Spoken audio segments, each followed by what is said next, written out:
When I left high school, I had university entrance, which was a ticket into university level teaching, training. And I thought, I don't feel like doing that. I'd always done art from, that high. And I took a very menial job in the sense of a clerical job with the education department, of all places. And I happened to go to a movie called Susie, Wong, I think was the full title. But it was a famous movie in the 60s. The story was set in Hong Kong, and William Holden was an artist. And at the end of the movie, I thought, what the hell am I doing? I should be at art school. So I chucked in the clerical job and went to art school. I thought art school was really just a place for people who didn't know how to paint or draw. That's how young and arrogant I was at that stage.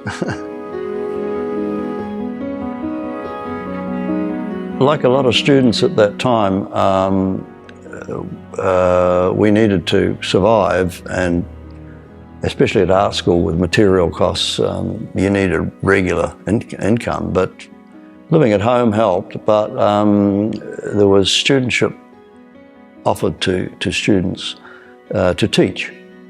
So, without thinking too much about it, we signed up for that because you got paid a sort of a basic weekly wage or salary while you were training at tertiary level. And I did 2 years on that bursary, but the catch was that you had to teach after graduating and going through training college. You had to teach for the time you'd had the bursary. Well, that's where it all went wrong, and I ended up dropping out of Teachers College when I finally came up to Auckland to attend the one here. It was the only one that trained art students to be teachers. And a very disastrous teaching section where they send you out for a couple of weeks to high schools and, learn the trade. One particular section was an absolute horror story, and I said, this is not for me. And so I was about 6 months into a yearly course, and I dropped out. And as I said earlier, I eventually ended up getting really lucky and being offered a scenic artist job at the local TV art department here in Auckland.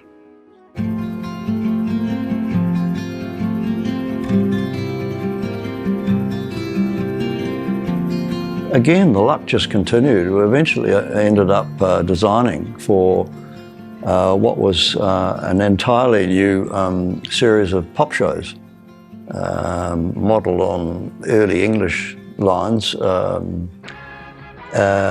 One significant one was a program called Come On, and I ended up designing for that. And it was as good as you can get to have paid work in a creative area, and it was no holds barred. And because it was black and white TV, there was not a lot of knowledge here, and we were basically making it up as we went along. And it was so much fun. It was, pop music too. It was my time, the 60s.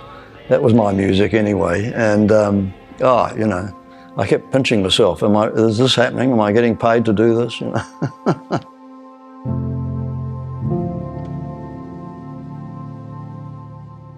Once I left television, I set up my own design business and pursued the business of creating imagery for branding, which became a bit of a specialty. And I got lucky again and got some very big projects.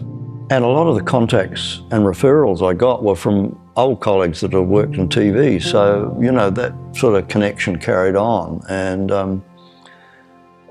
some big projects included the international expos that New Zealand had started to revive and participate in. And I got the job of designing the branding for that, which was very successful. When I was still with the TV art department, I developed a bit of a reputation already for designing titles and program identities. So I got asked by the Director General then, Alan Martin, to design a brand for the new identity of South Pacific Television. I was starting to find my early footsteps for abstraction. I think at the time I was the only one really doing pure abstract work, apart from the famous Philip Truston, who was also at the school at the time. But he was an expressionist and threw the paint around with very thick oil paint. That wasn't quite my thing, but the business of abstraction was something that did influence me.